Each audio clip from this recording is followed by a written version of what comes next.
It all started with a simple fight over a parking space. Guys, have you ever heard of a neighborhood association with a mania for grandeur? Well then, there's one of those where I live. But it's not just that association that sends you a letter when you plant a cactus outside the standard white picket fence.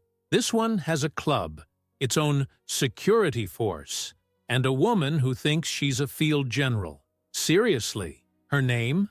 There's no point in repeating it. Let's go with the creature, so as not to exhaust our patience. This creature took over the presidency of the association as if it were the White House inauguration. He wore an HOA brooch on his chest, a clipboard that seemed to have nuclear codes and an infinite desire to meddle in other people's lives. And all this while wearing khaki pants and burgundy lipstick from the drugstore.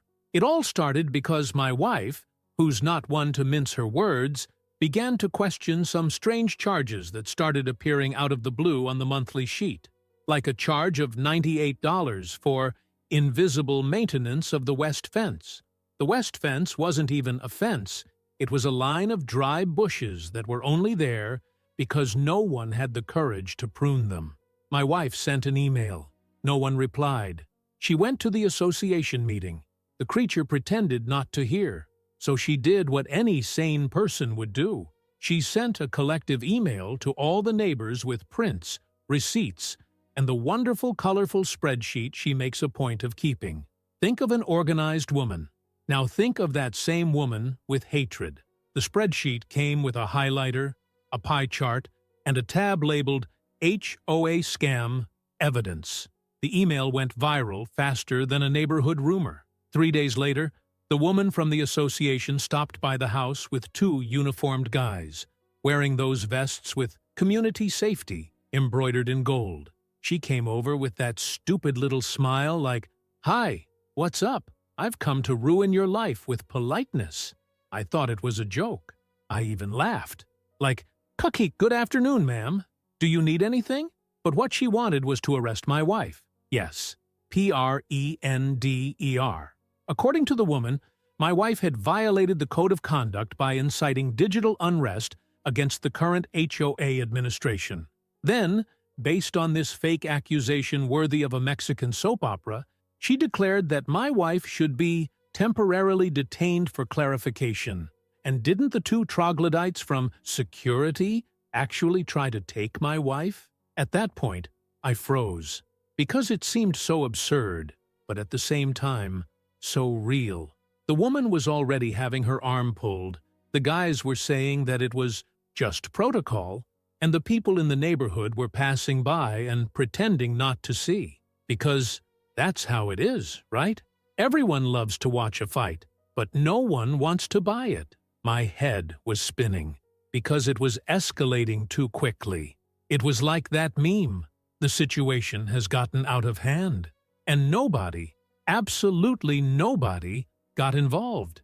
It seemed like everyone was waiting to see where it went. But there was one detail that this woman ignored, and it was a detail that was going to cost her dearly. Like, really expensive. My wife wasn't just the spreadsheet queen, she was also a CIA agent. That's right, and the ironic thing? I always thought it would never do any good. You know that thing about, oh, she works in an important federal position, but here it's business as usual. Well, normal life ended at that moment. The second she was pushed into the association's security car, folks, it was a Honda Civic with a community enforcement sticker stuck to it with double-sided tape. Hell was officially summoned. Because CIA protocol is very clear, any threat to the integrity of an agent, active or reserve, triggers an automatic response protocol. A tracking device on my wife's necklace issued an alert. And when I say alert, I don't mean someone's going to call you. It's helicopter. It's a drone. It's a black SUV with tinted glass. It's people who never blink. But the creature from the association didn't know that yet. It thought it had won. She left our garden looking like she had just arrested the person responsible for an attack on the Republic, holding her iPhone horizontally to film everything. already thinking about the caption she was going to post on the neighborhood group. Mission accomplished. Citizenship in action. And there I was, standing on the sidewalk, looking at all that clowning and laughing inside. Because the woman was messing with the wrong wife, and with the wrong agency, and with the wrong neighborhood. And what's worse, she thought she was getting away with it. I went back into the house and sat on the sofa. I turned on the security camera at the gate and started recording everything. I put some popcorn in the microwave because I knew the show was about to start. But the woman from the association wasn't ready for what was coming. She thought she had just taught a rebellious housewife a lesson. She had no idea that in less than 15 minutes, her name would be on a spreadsheet far more dangerous than that of my wife. By now, the woman must have been at the height of her power delirium. She took my wife straight to the neighborhood club, that ridiculously decorated building with fake columns and a broken fountain. It was a place that was only good for senior citizens bingo and meetings that looked like sects disguised as assemblies. There, the creature thought of himself as the sheriff. She even had a master key with CEOHOA written on it in gold letters, which she waved in the air like a badge. My wife, calm as someone who has been interrogated in Eastern Europe, didn't react. She walked up the stairs of the club with that look she only wears when she's preparing a counterattack. And look, if there's one thing I've learned from living with her, her silence is the sound of destruction coming. The woman from the association, on the other hand, was overjoyed. She had called 3 gossipy neighbors over to watch the whole thing and said loudly that it was an act of exemplary social discipline. She looked like a soap opera actress rehearsing for a B-series role. Meanwhile, the CIA team was already on the move. Because, you see, my wife's necklace wasn't just a pretty accessory. It sent a direct signal to the agency's emergency department, real-time location, ambient audio, and the ability to trigger tactical response. A protocol that, in theory, should only be used in extreme cases. But let's face it, a crazed neighbor with a goddess of the law complex creating a makeshift prison in the association's party room was more than enough reason. From my sofa, watching everything on camera, I could clearly see when the creature realized something was wrong. She started receiving calls. First, she ignored them. Then she answered one, made the face of someone who's been scolded, and tried to keep her pose. And then she ran off in heels on the asphalt, like someone who's seen a ghost.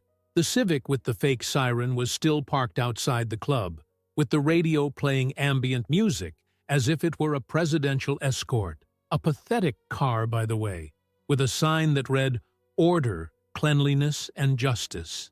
The woman disappeared for a few minutes. When she returned, she was pale. She tried to continue the theatrics, pretending that everything was under control. But anyone with the slightest reading of the environment could see that she was almost peeing her pants. My cameras caught the exact moment when 3 black SUVs entered the condominium without even stopping at the guardhouse. One of the security guards tried to stop them, poor guy, but as soon as he saw the first man getting out of the car, he opened the way. The guy looked like someone who doesn't drink coffee, but threatens to. The vehicles parked in a row, synchronized, as if it was all rehearsed. And it was. Everyone got out with a device in their hand, headphones in their ears, and a posture that shouted, "We're not here to socialize." When they entered the club, the cameras stopped broadcasting. Automatic interference cut everything out. Protocols, intelligence, secrecy.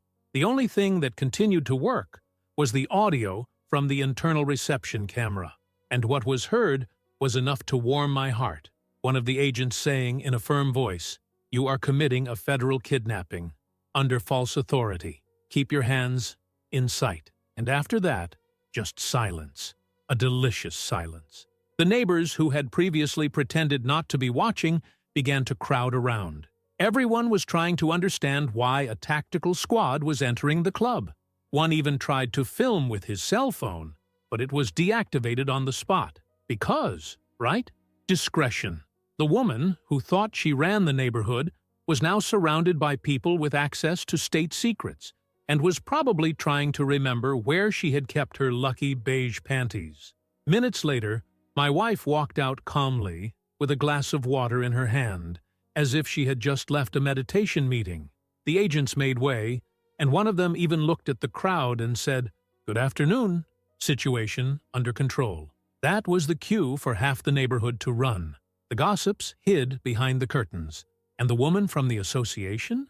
Well, she had to be removed discreetly, in a bathrobe, because, in the midst of her outburst, she thought she could change her clothes in the middle of the interrogation. At home, my wife arrived and sat down on the sofa, as if she'd just come from the market. "I've put the protocol into action," she said. "Now it's up to them." The them, in this case, was the most feared part of the agency, which takes care of people who go where they don't belong. The neighborhood was never the same again.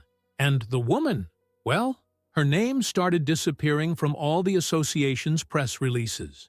The next day was like waking up after a hurricane. Everything seemed to be in place, but with the feeling that something had changed forever. The creature that until yesterday had been monitoring how many fingers high your grass was had now disappeared. No communique, no threatening email from the association, no morning walk in the HOA coat. Silence. And that, coming from her, was the clearest sign yet that trouble was brewing. The neighborhood club, the same one where she wanted to make a public example of my wife, was on lockdown. Literally, chains and padlocks, as if it were a crime scene, which, in a way, it was. The sign with the words "living environment" hung crookedly, a little ashamed of having taken part in the prank. And the neighborhood? They acted as if they were at a wake. Nobody talked about it. No one brought it up. And when someone tried to strike up a conversation, they'd say, "You'd better stay out of it." But my wife isn't the type to forget. She knew that the sudden disappearance wasn't a truce. It was a maneuver. And as a good agent, when silence appears, she listens more carefully. That night, while the neighborhood was pretending to be peaceful, she received a discreet alert on her cell phone. Not the kind you hear, plim. It was a direct warning from the agency's security department. The kind of message that doesn't come with an emoji, just coordinates and a short sentence. Civil surveillance system identified. Action recommended. She looked at me and said, as calmly as she could, "Do you remember the security cameras that woman put up on the corners of the condominium?" Of course I did. The justification was burglary prevention. It seemed plausible, even elegant, but now it made too much sense. All part of a bigger scheme. My wife pulled her laptop out of the closet, turned on a tracking system, and started typing with the coolness of someone used to breaking into terrorist bases on an encrypted network. In a matter of minutes, a map appeared with all the cameras installed, connected to each other, transmitting in real time to a private server in another state. And the most disgusting thing, the server was registered in the name of a newly opened company, a company owned by the brother of the woman in the association. Yes, that woman, in addition to being crazy and authoritarian, was also involved in a spying scheme on her own neighbors. Every step we took, every time we entered or left the house, was stored in a database. The level of delirium of these people is impressive. It wasn't enough to be the sheriff of the sidewalk. They wanted to control the neighborhood as if it were a private Big Brother. My wife sighed and commented, she created a parallel surveillance system, thinking no one would notice. This is already a case for a federal operation. Meanwhile, the creature's attempt to erase the traces was already underway. The system recorded accesses at dawn, commands to delete files and deactivate cameras, but it was too late. All the data had already been duplicated and sent to the agency's cloud. The woman had messed up where she shouldn't have, and the price would be high. The whole neighborhood began to change. Even the HOA stooges were more discreet, as if they knew they were being watched. The association's monthly meetings were suspended for administrative reasons, and the temporary presidency fell into the hands of a pensioner who just wanted to look after his vegetable garden in peace. The woman from the association was not seen for days. Not a morning walk, not a new pamphlet with silly rules. They say she went to her mother's house. Others swear she went away to reflect. But the truth is that, after everything, she didn't know whether to look out of the window or close all the curtains and pretend she never existed. My wife turned off the laptop and said, "She'll try to get away with it. But you can't uninstall what's already been recorded. Now we have to wait for the next step." And it was coming. Silent, but precise. Because the CIA doesn't close chapters with ellipses. It closes with a period and an attached report. The final part of this story didn't arrive with a bang. It arrived with a sigh.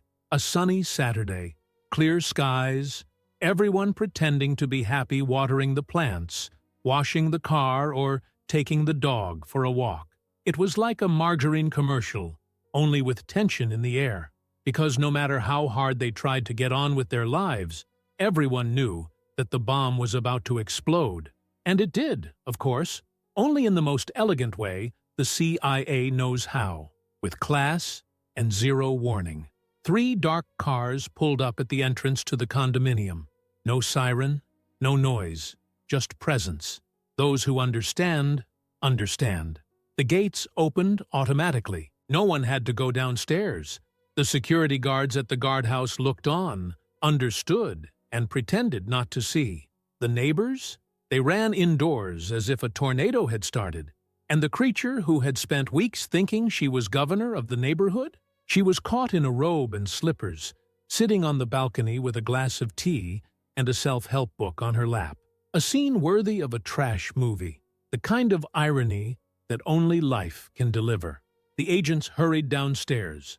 The woman tried to disguise her fright, stood up with a lopsided smile, and even had the nerve to ask if something was wrong. Of course she knew, but it was no longer about knowing. It was about paying. One of the officers showed her the warrant. She held the paper with a trembling hand, her eyes running along the lines as if she could find a loophole, a typo, anything that would save her. But it hadn't. Her name was there, in all its letters. A federal investigation warrant for misuse of surveillance technology, mass violation of privacy, embezzlement of association funds, and, to complete the combo, obstruction of justice. No handcuffs. The CIA doesn't need to humiliate anyone to make an impact. Silence is enough. All it takes is posture. She got into the car like someone who goes to a job interview knowing she won't get the job. And it was only after she disappeared around the corner that the neighborhood took a breath. The kind of sigh that mixes relief with disbelief. It all sounded like a lie, but it wasn't.